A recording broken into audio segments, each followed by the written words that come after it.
Nah, ini kita masuk ke yang sesi ketiga. Jadi step-step apa sih yang perlu dilakukan untuk membuat CV? Yang pertama adalah research.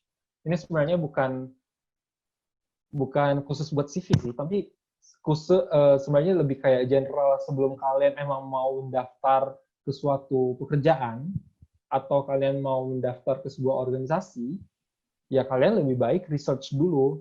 Kalau si organisasi itu apa sih, terus orang yang seperti apa yang dicari, jadi kalian bisa lihat. Kan soalnya misalnya kalian punya pengalaman itu abrek gitu. Tapi kalau misalnya kalian bikin pengalaman itu, misalnya dalam 3 tahun ini kalian punya pengalaman, udah punya pengalaman berpuluh-puluh pengalaman, misalnya ada 50 halaman, 50 pengalaman, nggak mungkin kan kalian bikin 50 pengalaman itu yang dibikin uh, di CV kalian, karena bisa jadi halaman, karena kan maksimal halamannya ada 2. Jadi kalian perlu research dia itu pengen mencari seorang seperti apa sih gitu. Jadi kalian bisa pilih-pilih, oh orang dia itu pengen cari orang yang seperti ini gitu. Jadi pengalaman-pengalaman yang relevan aja yang dimasukin di CV kalian. Gitu. Next. Nah, yang kedua, kalau misalnya kalian udah research tadi, kemudian kayak kalian udah melihat job description-nya seperti apa, job requirement-nya seperti apa, kalian translate dari job posting itu, yang paling kelihatan ya. Yang paling kelihatan sebenarnya dari job posting. Kalau misalnya kalian mau magang, biasanya ada job posting-nya kan. Tapi kalau misalnya kayak dari organisasi, biasanya di organisasi itu nggak ada dikasih tahu ya, mereka itu pengen mencari orang seperti apa gitu. Tapi sebenarnya kalian bisa lihat sih dari Instagramnya misalnya, atau mungkin dari sosial media dari organisasi ya. Misalnya kalian pengen daftar MTI gitu, pengen mendaftar eh, sebagai ketua dari kreatif marketing misalnya. Nah, kalian bisa lihat dari si job post, kalian mungkin kan nggak dikasih tahu apa sih requirement-nya atau apa sih responsibility dari uh, ke, kepala kreatif marketing, mungkin nggak bakal dikasih tahu sama ketua himpunan kan. Tapi kalian bisa lihat dari mungkin dari sosial media dari sosial media MTI gitu, atau mungkin dari si Ray-nya, kan Rehan itu ketua himpunan kita sekarang ya. Mungkin kalian bisa lihat dari arahan Rehan buat kreatif marketing nanti seperti apa. Mungkin kalian bisa cari-cari di pas pas hearing, pas sesi hearing, kalian bisa lihat, oh Ray itu orangnya seperti ini. Mungkin dia mencari orang yang seperti ini untuk menjadi ketua kreatif marketing misalnya, atau menjadi staff kreatif marketing. Jadi jangan lupa ditranslate. Tapi di sini aku bakal bikin translate-nya itu dari job description ya. Jadi coba kita next slide. Oh, aku bikin juga kok ini. Ya, ini contoh buat yang student organization, teman-teman. Kalau misalnya kalian pengen mendaftar, misalnya di sini adalah student katalis gitu. Di student katalis biasanya nggak dikasih tahu apa sih requirement-nya atau gimana sih responsibility-nya kalau misalnya kalian menjadi anggota dari student katalis. Tapi kalian bisa lihat dari sosial medianya. Nah, biasanya mereka ada tuh yang ngepromosiin how to apply. We invite you to join the platform of high quality individuals to unleash your potential and network. To unleash your potential and network. Jadi kalau menurut aku sih di sini dia itu pengen mencari orang-orang yang beneran punya kualitas yang tinggi. Artinya yang dia itu udah anaknya ambis gitu. Jadi karena ada high quality gitu. Kemudian ada potensi, kemudian ada network. Jadi kita harus tahu juga potensi kita itu seperti apa. Gitu. Nah, terus dia bilang di sini, we believe that there is no such thing as a limit for college students to do more, achieve more, and contribute more. Di sini ada kata-kata more, more, more. Berarti kalian harusnya setidaknya harus udah melakukan sesuatu, udah meraih sesuatu, dan udah berkontribusi sesuatu gitu. Jadi berarti pengalaman-pengalaman yang kalian masukin itu adalah pengalaman-pengalaman yang misalnya kalian udah menang lomba atau kalian udah pernah bikin suatu movement gitu. Kemudian how to apply-nya, become a part of our inspiring peers. Together we will empower students alike and help young people to unlock their potential. Gitu.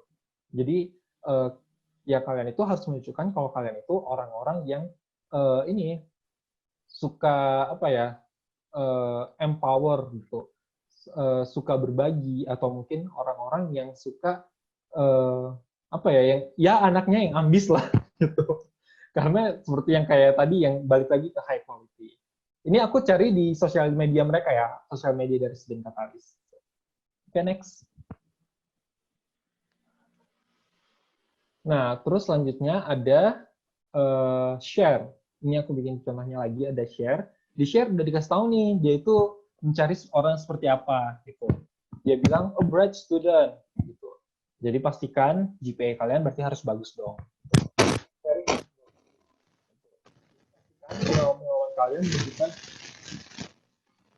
kalau kalian itu emang orangnya yang hardworking. Jadi kalian harus di deskripsi kalian itu, di deskripsi kalian harus ada menunjukkan bahwa kalian itu orangnya hardworking gitu.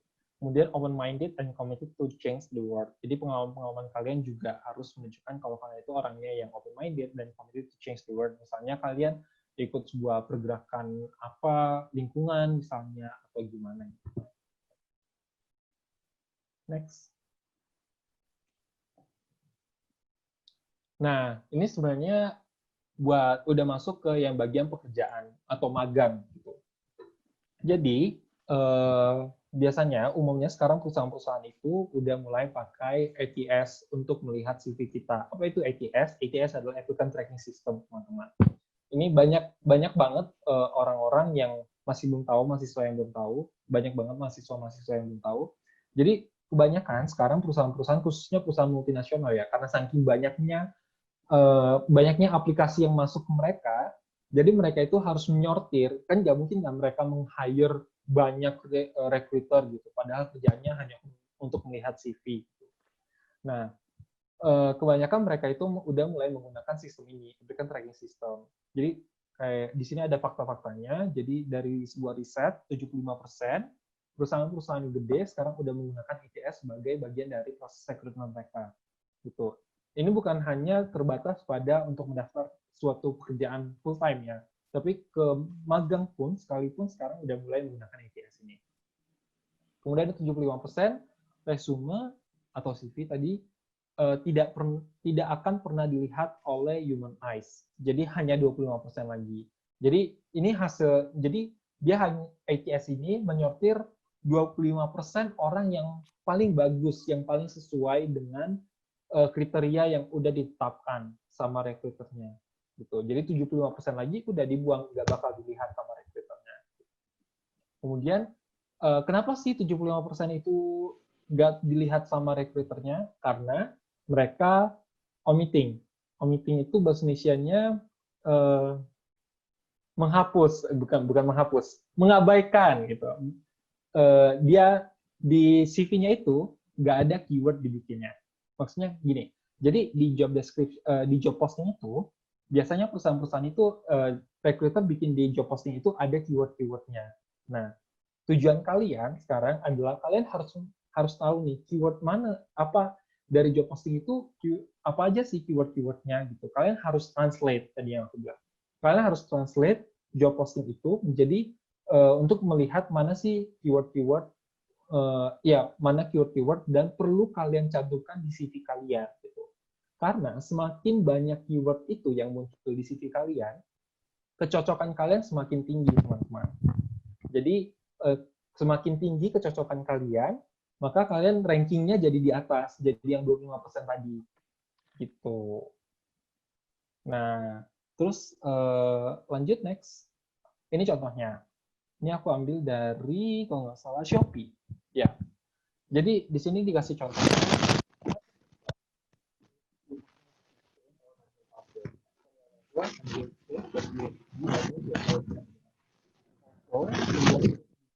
Others will be in the mix right from the start. Their responsibilities may include addressing key business problems, creating innovative offerings, of developing business and technology solutions for business improvement. Your role assignment will be based on business needs and your personal strength. Basic qualification yang pertama be in the second of penultimate year of undergraduate studies.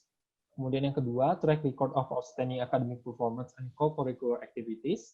Dan yang ketiga adalah analytical and problem solving skill.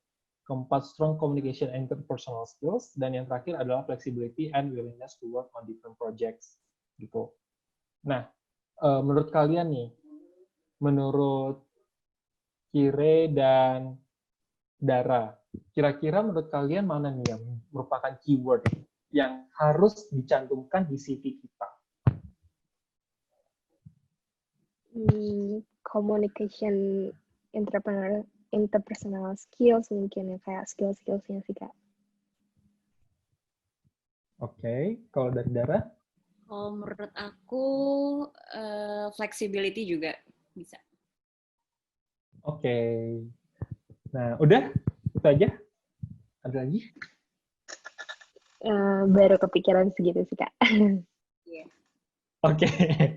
Nah, jadi kalau misalnya kalian bikin di CV kalian si skill-skill, misalnya kalian tunjukin di experience kalian itu kalau kalian itu bisa communication dan interpersonal skill, kemudian kalian itu orangnya fleksibel, kalian pasti bakal ditolak. Waduh. Nah, jadi apa sih sebenarnya yang dicari dari keyword itu? Jadi yang dicari dari keyword itu biasanya berbentuk hard skill, teman-teman. Jadi contohnya di sini contohnya adalah projects gitu.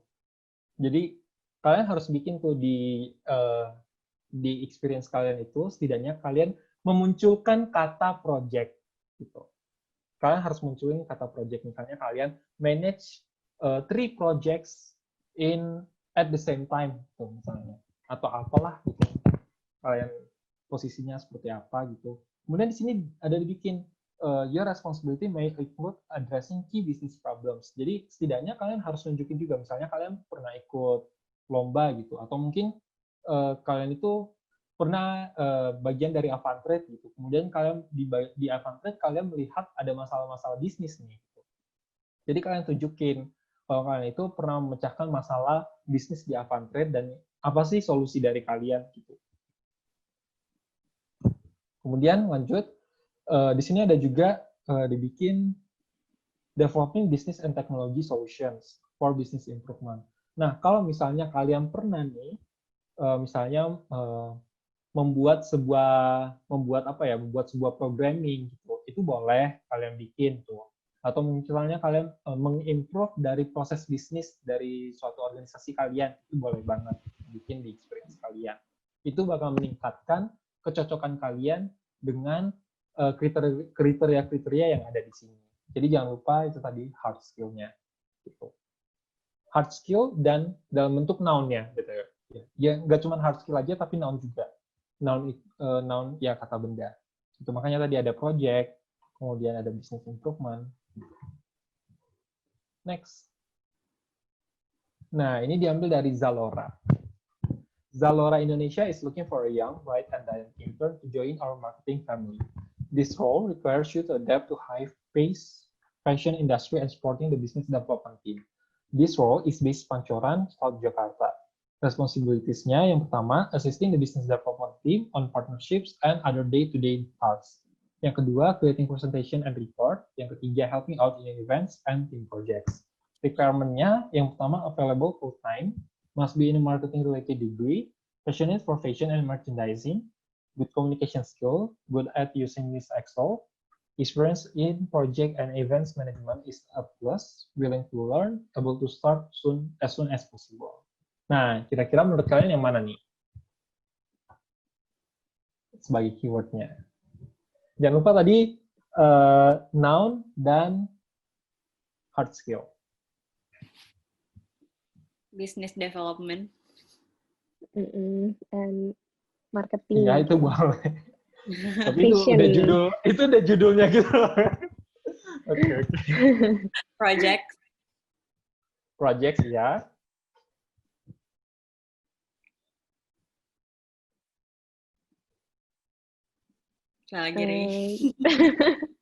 Apa ya? Reports maybe. Gimana? Reports. Iya, reports. Ada lagi? Ini banyak loh sebenarnya, presentations, reports, events, projects. Itu bisa banget kalau kalian bikin di experience kalian. Misalnya kalian pernah panitia apa ya? Misalnya kalian pernah jadi panitia konser gitu. Itu kan kalian pernah ini ya, kalian itu kan bagian dari suatu event gitu. Jadi kalian bikin aja di experience kalian itu di deskripsinya events gitu. Atau mungkin kalian pernah bikin laporan gitu. Terlepas dari laporan PPST ya, atau laporan PMR, mungkin kalian sebagai sekretaris MTI misalnya, sekretaris MTI kalian pernah bikin laporan tahunan gitu, atau mungkin laporan tengah tahun gitu, atau mungkin kalian pernah bikin presentation, kemudian apa lagi ya, project tadi udah, Miss Excel, itu kan hard skill kan, Microsoft Excel. Kemudian kalau misalnya di CV kalian ada, sebenarnya kalau di CV kalian interest di fashion and merchandising itu bisa juga sih. Tapi tunjukin kenapa, misalnya kenapa kalian emang interest di fashion and merchandising, atau contohnya seperti apa, gitu. Oke. Next. Nah, yang ketiga itu kalian udah tahu nih. Kalian tadi udah translate, udah tahu yang mana sih hard skill-nya, yang mana noun-nya kalian udah bisa bikin dong sekarang CV-nya. Jadi kalian udah bisa nyortir tuh pengalaman kalian. Tadi dari 50 pengalaman, kalian udah tahu, oh iya, lebih cocok ini nih yang dijadiin pengalaman karena lebih sesuai sama yang diinginkan dari si recruiter itu tadi. Next. Yang keempat itu jangan lupa check and recheck lagi. Kayak tadi misalnya grammarnya, kalau misalnya kalian bingung apakah grammar kalian itu udah bagus atau belum, kalian bisa lihat di Grammarly, grammar.ly. Kemudian kalau misalnya bisa aja kalian coba kasih tunjuk CV kalian ke teman kalian. Menurut mereka udah bagus belum ya? Apakah udah rapi belum? Apakah terlalu penuh CV kalian atau gimana? Kemudian next. Yang terakhir udah boleh deh dikirim. Yeay. Terus next. Nah, silahkan dikembalikan lagi ke teman-teman. Oke deh. Wah, menarik banget ya, Dar. Sangat insightful banget. Thank you banget loh, Kak. Banyak hal-hal kecil yang tadinya kita nggak tahu, jadi tahu gitu gara-gara Kak Benny. Kayak bahkan tadi bahkan aku nggak tahu kalau misalnya CV itu sebenarnya boleh warna-warni berdesain gitu. Akhirnya CV itu harus seformal itu gitu. Aku baru tahu sekarang. Iya, tadi juga kita diajak buat latihan gitu ya, Dere, yang nentuin keyword itu. Menarik banget sih. Nah, sekarang tuh sebenarnya kita udah ngumpulin nih, Kak, pertanyaan-pertanyaan dari masa MTI gitu. Nah, sekarang aku bacain aja pertanyaan yang masuk nih. Oke, yang pertama nih, ada dari Waylisiahu, gitu Instagramnya.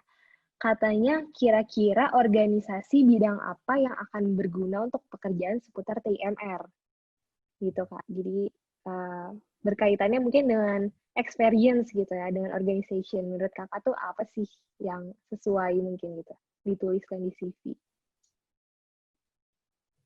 Organisasi apa aja yang sesuai sama pekerja. Apapun pekerjaan, sebenarnya TIMR bisa kemana aja ya. Iya, jadi bener. Kalau kalian ke bagian produksi, HR, sales, kalian bisa kemana aja gitu. Tapi anyway, satu hal yang perlu kalian perhatikan adalah apapun organisasi kalian, it's okay teman-teman. Ini mungkin berkaitan juga ya. Mungkin ada kalian yang galau liburan nanti, kan biasanya kita ada libur 3 bulan yaitu Mei sampai Agustus. Terus orang-orang pada galau, apakah gue ikut organisasi, apakah ikut himpunan, kaderisasi himpunan, atau jadi panitia kaderisasi himpunan, atau gue ikut intern aja, magang aja gitu. Itu sebenarnya kegalauan anak mahasiswa sekarang gitu. Karena pada ambis-ambis kan, pengennya yang gimana. Sebenarnya bisa aja. Jadi kalian bisa ngambil intern, kalian bisa ngambil organisasi, dan organisasi apapun itu boleh gitu.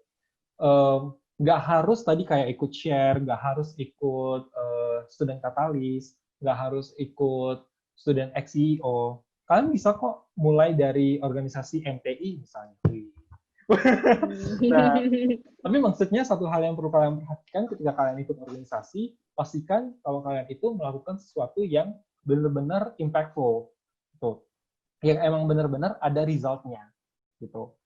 Jadi maksudnya gini, karena ingat yang tadi aku jelasin di CV, pas penjelasan dari experience itu, yang harus kalian jelaskan adalah result-nya, gitu teman-teman. Kadang ada orang-orang yang cuma daftar panitia aja gitu, tapi udah nggak tahu dia mau ngapain, nggak tahu result, maksudnya KPI-nya apa gitu. Kadang kayak apa yang ingin ditargetkan, dia kadang-kadang kayak daftar panitia aja, misalnya daftar jadi danus, tapi dia nggak tahu targetnya itu apa gitu. Jadi ketika dia udah mau buat CV nih, dia nggak tahu mau ngapain, apa yang perlu ditulisnya, gimana, apa yang perlu ditulis. Jadi pastikan ketika kalian ingin mendaftar ke sebuah organisasi, kalian itu harus sudah punya target dulu nih. Oke, aku itu sekarang pengen daftar jadi danus misalnya, atau mungkin di bagian kreatif marketing. Ini kebanyakan ada banyak banget orang yang pengen daftar organisasi, pengen punya banyak organisasi tapi nggak tahu buat apa. Sorry ya, laptop aku baterainya. Iya, nggak apa-apa.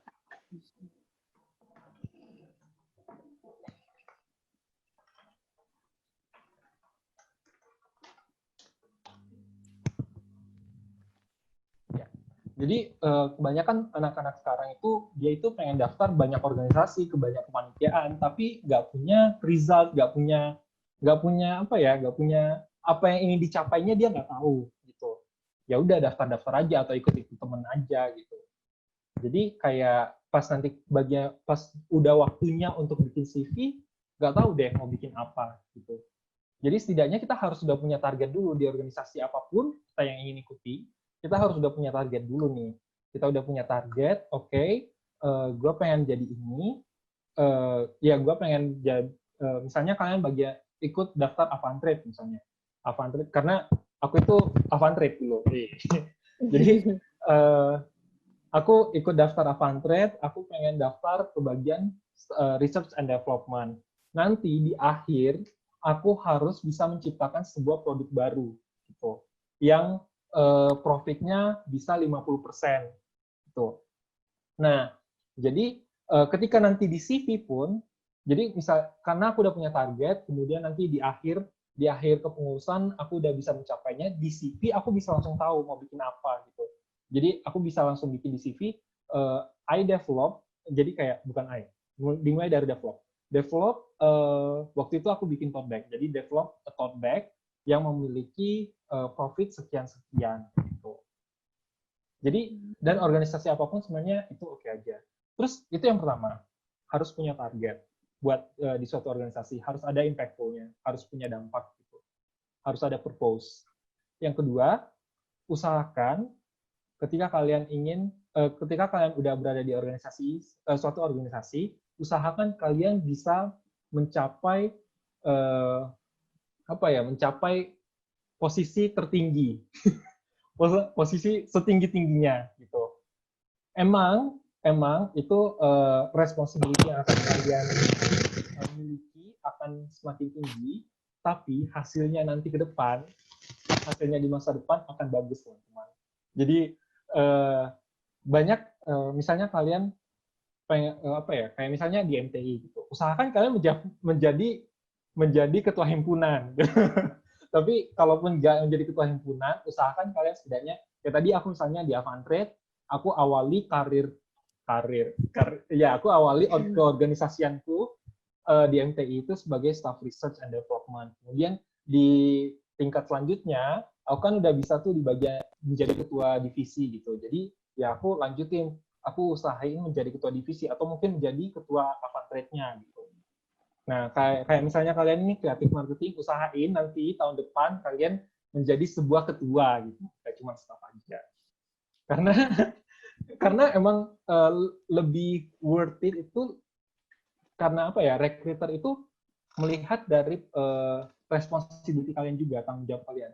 Semakin besar tanggung jawab kalian dan kalian mencapai hasil yang bagus, result yang baik, berarti kalian adalah orang yang sangat sangat bagus orangnya. Kalian sangat berpotensi untuk masuk ke pekerjaan itu, untuk mendapatkan pekerjaan itu. Gitu. Gitu ya. Kak. Jadi kalau misalnya disimpulin sih sebenarnya bebas, organisasinya tuh mau apa aja. Yang penting udah tahu targetnya dan kalau bisa sesuai aja ya sama yang diinginkan pekerjaannya itu Ya, apa gitu ya Kak. benar. Oke deh. Ngomong-ngomong tadi kan Kakak sempat nyinggung nih tentang cari posisi tertinggi atau kayak gimana. Nah mungkin itu kan jadi salah satu penilaian nih bagi perusahaan.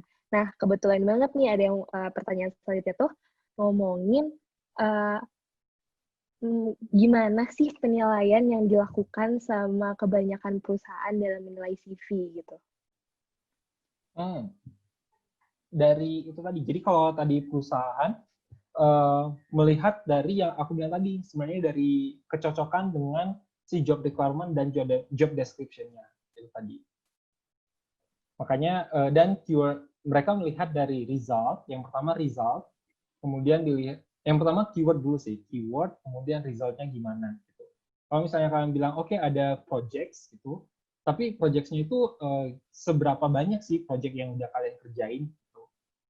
Nah, itu juga mempengaruhi responsibility, seberapa besar responsibility kalian. Misalnya kalian menjadi bendahara gitu, bendahara suatu organisasi, kemudian kalian itu memegang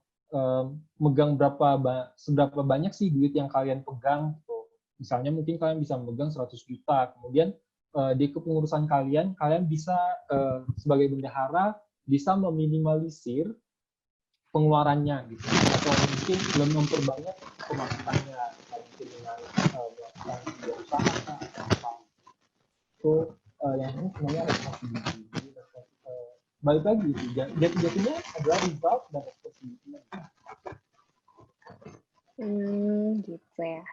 Oke, yang penting itu kali ya tahap screeningnya dulu untuk si keywordnya tuh udah masuk gitu ya kayak kesananya mungkin si perusahaan bakal nyeleksi apakah bakal cocok atau enggak kan ada juga tahap-tahap selanjutnya gitu ya kayak. Nah selanjutnya ada pertanyaan juga nih dari Alif Naufal. Nah buat skills yang dicantumin tuh disesuaikan sama perusahaan atau jabatan yang lagi kita daftarin sih Kak kayak masukin semua jabatan yang pernah kita lakuin atau berhubungan dengan perusahaan aja. Misal mungkin kalau kita daftar ke perusahaan marketing, si skill kita di kepanitiaan logistik itu kayak nggak usah dimasukin kayak gitu Kak, atau masukin aja. Nah, sebenarnya kalau ada itu misalnya kalian daftar ke suatu pekerjaan yang berhubungan sama marketing gitu. Kalau kalian punya pengalaman marketing, walaupun itu staff gitu, masukin aja gitu. Karena itu lebih relevan daripada kalian menjadi ketua logistik atau misalnya staff logistik. Nah, tapi somehow ada orang yang dia itu kan selama ini aku interest di marketing tapi aku nggak pernah mendapatkan posisi marketing gitu, nggak pernah punya pengalaman marketing. Ada orang yang seperti itu, nggak apa-apa, masukin aja teman-teman. Tapi perhatikan lagi, jadi diubah kata-katanya. Jadi coba cari misalnya ya di marketing, di marketing misalnya jangan marketing, soalnya aku lebih gampang mencontohkannya di sales gitu. Jadi di sales misalnya responsibility-nya adalah salah satunya dia itu mampu berkomunikasi dengan baik dengan customer, mampu menghadapi masalah-masalah customer misalnya, responsibility-nya seperti itu. Kemudian tapi aku ini di MTI sebagai sekretaris, gimana dong gitu. Bisa nggak ya aku daftar sebagai sales gitu? Bisa banget gitu. Kalian ganti, kan misalnya kalian sekretaris nih, kemudian sekretaris, kalau kalian sekretaris, customer kalian itu siapa sih? Kan customer kalian adalah misalnya para calon wisudawan gitu yang ingin mendapatkan SKPI gitu. Itu customer kalian. Atau misalnya Ray membutuhkan notulensi. Itu kan customer dia gitu. Nah, itu kalian bisa ganti menjadi customer walaupun dia calon wisudawan, tapi itu customer tetap namanya. Jadi kalian walaupun sekretaris title-nya, tapi di description kalian bikinnya customer karena di ininya di apa namanya? Di job description-nya dia itu lebih spesifik ke customer gitu. Jangan lupa tadi kan customer itu adalah noun kan. Jadi itu adalah keyword ya gitu. Nah, jadi diganti kata-katanya. Gitu. Jadi ada trik-triknya juga gitu ya Kak ya. Jadi kayak gak apa-apa masukin aja nih si logistik atau mungkin yang relevan asalkan keyword-keyword itu tercantum gitu ya Kak ya. Sesuai yang dibutuhkan sama si recruiternya itu. Nah, sebenarnya masih banyak sih pertanyaan lain tuh kayak tapi mungkin udah disinggung juga, udah lengkap banget sih tadi Kakak ngejelasin slide-nya. Jadi kayak pertanyaannya Kak. Iya. Iya, pertanyaan-pertanyaannya tuh kayaknya udah kejawab semua gitu ya, Dar ya. Tapi mungkin aku ada pertanyaan sih dari diri aku sendiri. Jadi Jadi aku juga sebenarnya udah pernah coba bikin CV buat daftar suatu organisasi. Bahkan buat daftar jadi kreatif marketing ini pun aku bikin CV gitu. Iya, benar. Terus aku emang nggak bikin dari nol kan. Jadi aku nyari template gitu ya. Biasalah ada beberapa website kan yang menyediakan pembuatan CV gitu. Ada disediain template-nya, tinggal kita tulis isinya apa aja gitu. Terus yang aku lihat tuh ada yang jadi isi CV-nya itu tuh ada ini seminars and workshops gitu. Jadi kayak ngelis tulisan seminar dan workshop yang pernah kita ikutin tuh apa aja. Nah, itu tuh sebenarnya apakah itu penting atau enggak ya, Kak, di CV? Sebenarnya bisa-bisa aja kalian masukin buat kalian yang nggak pernah ikut organisasi. Jadi kalau misalnya kalian emang nggak pernah punya pengalaman, ya udah masukin aja seminar atau workshopnya. Karena emang apa ya, tingkatannya seperti itu teman-teman. Yang paling diutamakan sebenarnya adalah working experience kalian. Kemudian kalau misalnya working experience dan organizational experience kalian itu seperti apa sih? Gitu. Kemudian kalau misalnya emang kalian nggak punya pengalaman dimanapun, kalian nggak punya pengalaman kerja, kalian nggak punya pengalaman organisasi, ya udah berarti kalian masukin ke workshop atau seminar. Gitu. Karena kenapa sih lebih diutamakan pengalaman? Karena pengalaman itu lebih, kalau misalnya kalian ini, kalau misalnya kalian tahu teori pengetahuan itu, jadi ada tingkatannya tuh. Aku lupa namanya apa. Jadi ada piramida belajar, learning pyramid namanya. Jadi yang paling atas itu adalah TJ, dan yang semakin ke bawah itu yang kayak menghafal, kemudian apa ya? Jadi intinya kita itu lebih apa ya? Ilmu itu lebih masuk, lebih banyak kita itu kalau kita mempraktekkan. Itu inti dari yang aku mau omongin itu adalah seperti itu. Jadi makanya kita itu lebih berharga, nilai kita akan lebih tinggi di mata recruiter kalau misalnya kita udah memiliki pengalaman langsung, hands-on experience gitu. Entah itu pekerjaan atau setidaknya walaupun kita belum kerja kan emang kita mahasiswa lebih banyak berorganisasi ya. Itu bisa juga kita lewat organisasi. Tuh. Kemudian nah gimana dengan seminar atau workshop? Seminar atau workshop itu kebanyakan adalah hanya pakai ilmu aja gitu. Hanya kita itu hanya menyerap, nggak ada melakukan gitu, nggak mengaplikasikannya. Makanya yang experience itu lebih diutamakan daripada si seminar atau workshop. Jadi kalau misalnya kalian punya experience, boleh. Lebih baik kalian bikin experience saja, nggak usah masukin seminar atau workshop. Tapi kalau emang kalian nggak punya experience, ya udah masukin seminar atau workshop. Jadi nilai plus aja ya Kak sebenarnya kalau untuk seminars and workshops tuh. Iya, benar. Oh iya, tadi ngomongin ini, tadi Dara kan bilangnya ada template ya dari aplikasi-aplikasi gitu. Jadi aku punya teman dulu pernah cerita dia itu pakai Canva teman-teman. Gitu. Kemudian tapi ternyata dia itu nggak lolos bagian CV. Kemudian punya usut nih, ternyata CV dia itu nggak terbaca sama sistemnya. Kenapa? Karena yang dari Canva itu dalam bentuk gambar gitu. Jadi lebih baik, sedangkan ATS itu kan jadi Applicant Tracking System. Sistem ini bekerja berdasarkan NLP. Kalau nanti kalian bisa cari di Google, gimana sih cara kerja NLP itu? Natural Language Processing. Gitu. Jadi namanya aja udah Natural Language Processing, memproses bahasa gitu. Jadi dia itu memproses tulisan-tulisan. Jadi kata teman aku nih yang dari IF, cara kerjanya itu misalnya kita menuliskan manage 15 projects misalnya. Jadi manage 15 project itu dipecah-pecah, manage satu kata, 15 satu kata, project satu kata. Nah, ada muncul kata projects itu meningkat nih kecocokan kita gitu. Nah, ada muncul 15 itu meningkat kecocokan kita gitu. Nah, jadi dia itu memecah-mecah si kalimat-kalimat itu tadi. Nah, kalau misalnya kita bikin gambar, itu nggak bisa terpecah-pecah kalimatnya. Gitu. Jadi lebih baik kalian bikin CV itu di Word.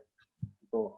Nah, terus ngomongin yang kenapa ini juga alasan kenapa nggak perlu kita bikin diagram. Kalau misalnya ada skill, ada diagram batang atau pakai bintang 5 gitu, itu kenapa jangan kita bikin itu karena nggak terbaca juga sama ATS-nya. Gitu. Karena itu adalah gambar. Itu. I see. Oke deh. Udah Ini gitu cukup ya, informatif ya. Ini pasti tahu nih hal kayak gini iya, tuh. benar Aku yakin sebenarnya Aku juga belajar-belajar kok dari teman-teman aku. Iya, sebenarnya aku dengar teman-teman aku juga banyak yang masih pakai template-template dari internet gitu. Mungkin ini bisa jadi info baru juga buat mereka nih ya. Jadi ternyata pakai Word aja cukup gitu ya, Kak, asal rapi. Mungkin ada table-nya gitu kan ya, biar rapi. Iya, benar. Dan jangan lupa harus lebih banyak white space-nya ya daripada gambar warna-warna lain. Aku ini deh mau nanya juga, Kak, berhubung tadi mungkin pertanyaan dari teman-temannya juga udah terjawab semua di slide Kakak. Masih nyambung sama yang dari tadi, ada juga nih buat di CV itu yang nulis hobi gitu sama sosial media. Kira-kira itu penting gak sih, Kak? Kayak mungkin kan ada juga recruiter yang mau ngerekrut tapi lihat dulu sosmednya, kayak jejak digitalnya kayak gimana. Itu tuh kayak penting gak sih, Kak, kayak gitu? Hobi nggak usah, yang namanya itu hobi kayaknya nggak terlalu relevan ya sama pekerjaan-pekerjaan gitu. Kalau sosial media, menurut aku nggak usah juga. Sosial media yang perlu kalian tunjukin itu adalah LinkedIn tadi yang aku bilang, karena itu emang sosial media yang buat khusus profesional gitu. Dan sebenarnya kalau HR yang mencari sosial media kalian itu kayak terlalu gabut sih menurut aku. Iya, sampai nyari-nyari Facebook kalian, Instagram kalian gimana, menurut aku itu terlalu gabut. Biasanya mereka cuma melihat LinkedIn kalian aja kok. Makanya aku bilang tadi cukup cantumin LinkedIn aja. Tapi kalau biasanya kalau mereka ya coba aja kalian lihat di Google gitu. Kalian lihat di Google,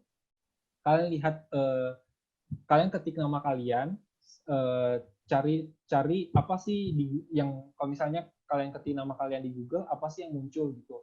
Apakah mungkin gambar-gambar alay kalian atau mungkin status kalian yang nyolot di Twitter gitu. Nah, itu mungkin lebih baik kalian mulai hapus-hapusin gitu. Kadang ada juga yang recruiter yang gabut yang mungkin perlu cari-cari melihat-lihat sosial media. Makanya biasanya semakin tinggi level kalian, ya, level yang mau kalian daftar itu semakin tinggi, itu pasti semua riwayat kalian bakal dicek gitu.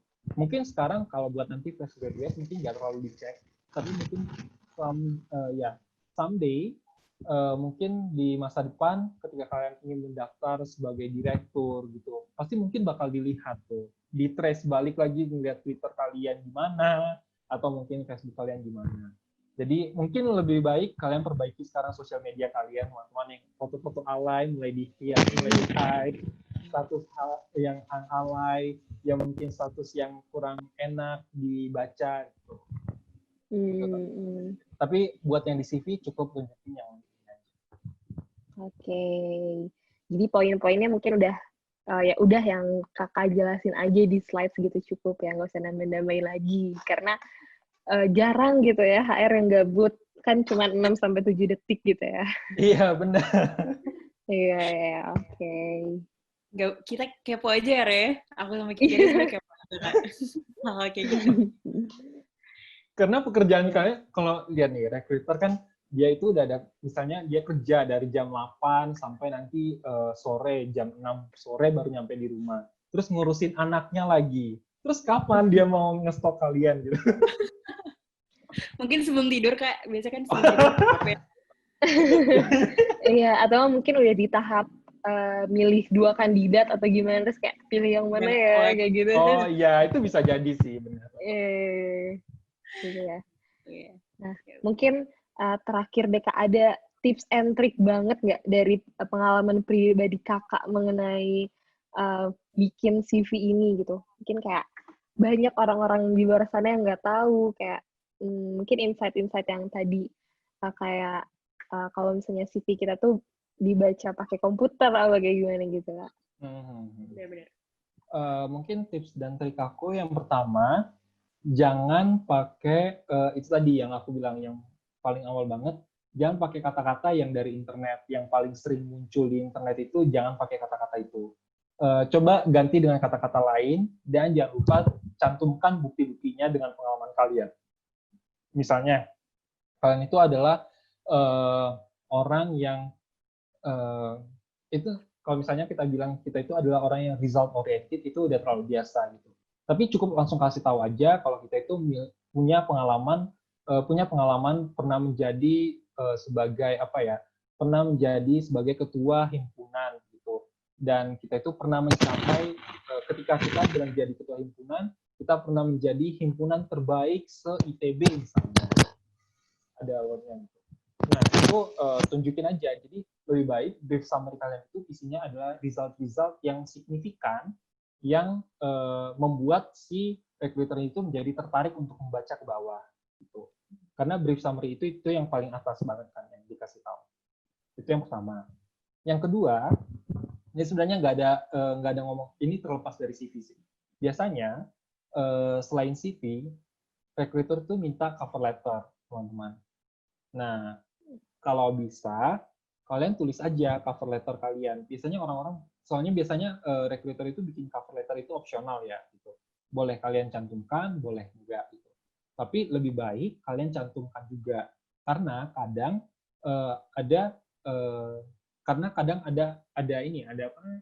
ada recruiter yang pengen dia itu udah melihat CV tapi kok kayaknya kurang jelas ya, dia pengen lebih meyakinkan dirinya lagi dengan membaca cover letter gitu. Jadi why not kita bikin cover letter gitu. Walaupun mungkin kasusnya sangat sedikit seperti itu, kasusnya sangat sedikit recruiter yang melihat cover letter, tapi setidaknya kita ada usaha. Jika kalau setidaknya kita mengantisipasi kalau misalnya ada recruiter kalau kita menemukan recruiter yang seperti itu. Jadi lebih baik kita mencantumkan cover letter juga. Itu. Suplementari aja gitu ya Kak ya? Iya, benar. Berarti selama ini kakak sendiri, ini nggak apa ya Kak nanya lagi. Iya, jadi pernah bikin cover letter gitu ya Kak? Pernah dong. Iya. Jadi kalau ngomongin cover letter itu bisa kalian cari kok di internet. Kalian mungkin banyak orang yang, tapi jangan copy paste yang dari internet gimana gitu ya. Tapi mungkin kalian biasanya ya, aku itu kalau bikin cover letter, aku cari dulu, bikin beberapa tab banyak nih, terus aku gabungin kalimatnya. Karena kalau bingung bikin kata-katanya gimana, ya udah aku gabungin. Kan nggak copy paste dari internet. Iya. Tapi aku menggabungkan menjadi suatu hal yang baru dan aku sesuaikan dengan pengalaman aku. Sama aja kayak ini ya Kak, kayak bikin laporan PPST PMR gitu. Bukan banyak tab. Bener, ya, yang penting nggak plagiarisme. Bener. Iya. Gitu. Kira-kira ada yang mau ditanya lagi, Rey? Mungkin sebelum udah cukup banget sih ya, Dar. Kayak Jujur nggak nyangka bakal sebaik ini informasinya. Iya. Jujur menarik banget dari awal sampai akhir gitu ya. Oke, mantap. Oh, slide selanjutnya boleh? Oh, masih ada selanjutnya ya? Masih ada ya? Ada dong. Oke. Ini mungkin kalau kalian mau tanya-tanya lagi boleh ke line aku atau IG aku. Sebenarnya line aku udah nggak terlalu buka lagi sih, karena kan udah bukan mahasiswa lagi. Ya. Tapi bisa aja sih, kadang-kadang aku juga buka line. Gitu. Tapi biar kalau kalian pengen cepat dibales lewat IG atau email atau LinkedIn juga boleh. Oke, mungkin gitu. teman-teman MTI yang belum sempat nanya, karena kemarin kan kita nanyanya lewat question box di Instagram ya, jadi mungkin ada aja yang nggak story-nya gitu, jadi nggak tahu bisa nanya. Bener-bener. Bisa langsung, ntar kita tulis di description juga kali ya. Oke, atau enggak kayak mungkin baru kepikiran setelah beberapa saat nonton video ini gitu kan, boleh juga langsung kontak kakaknya teman-teman.